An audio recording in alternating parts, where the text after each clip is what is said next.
বিরোধী শিবিরে ভাঙন, বসিরহাট দক্ষিণে কর্মী সভার মঞ্চে দলবদলের ঢেউ, শতাধিক নেতাকর্মীর তৃণমূলে যোগদান।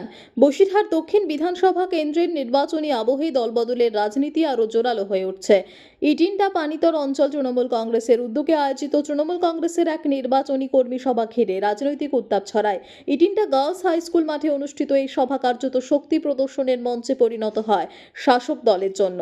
কর্মী সভায় উপস্থিত ছিলেন উত্তর চব্বিশ পরগনা জেলা পরিষদের খাদ্য কর্মাধ্যক্ষ সাহানুর মণ্ডল, বসিরহাট দক্ষিণের তৃণমূল প্রার্থী সুরজিৎ মিত্র বাদল, বসিরহাট ১ নম্বর ব্লক তৃণমূল সভাপতি শরীফুল মণ্ডল, বসিরহাট ১ নম্বর ব্লক আইএনটিটিউসি সভাপতি শফিকুল দফাদার ও উত্তর চব্বিশ পরগনা জেলা পরিষদের প্রাক্তন সদস্য গোলাম বিশ্বাস সহ একাধিক নেতৃত্ব। তাদের উপস্থিতিতে সভা ঘিরে কর্মী সমর্থকদের ভিড় চোখে পড়ার মতো ছিল। সভা থেকে শাসক দলের উন্নয়নমূলক কাজ, সামাজিক প্রকল্প এবং সংগঠনকে আরও শক্তিশালী করার বার্তা তুলে ধরা হয়। সভা চলাকালীনই রাজনৈতিকভাবে তাৎপর্যপূর্ণ এক ঘটনা সামনে আসে।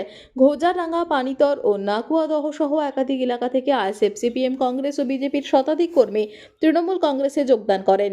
দলীয় পতাকা তুলে দিয়ে নবাগতদের স্বাগত জানান নেতৃত্ব। তাদের দাবি, স্থানীয় স্তরে উন্নয়ন এবং মানুষের পাশে থাকার রাজনীতির কারণেই তারা তৃণমূলের উপর আস্থা রেখেছেন। নতুন যোগদানকারীদের একাংশের বক্তব্য, বিরোধী দলগুলিতে থেকে তারা মানুষের প্রত্যাশা পূরণ করতে পারছিলেন না। অন্যদিকে তৃণমূলের বিভিন্ন জনমুখী প্রকল্প এবং প্রশাসনিক সক্রিয়তায় তাদের আকৃষ্ট করেছে। নেতৃত্বদের পক্ষ থেকে জানানো হয়, এই যোগদান শুধু সংখ্যায় বৃদ্ধি নয়, সংগঠনের ভিত আরও মজবুত করার ক্ষেত্রে গুরুত্বপূর্ণ ভূমিকা নেবে। রাজনৈতিক মহলের মতে বসিরহাট দক্ষিণে এবারের লড়াই বেশ প্রতিদ্বন্দ্বিতাপূর্ণ হতে চলেছে। সেই পরিস্থিতিতে বিরোধী শিবির থেকে এই ধরনের দলবদল শাসক দলের পক্ষে মনোবল বাড়াবে বলেই মনে করা হচ্ছে।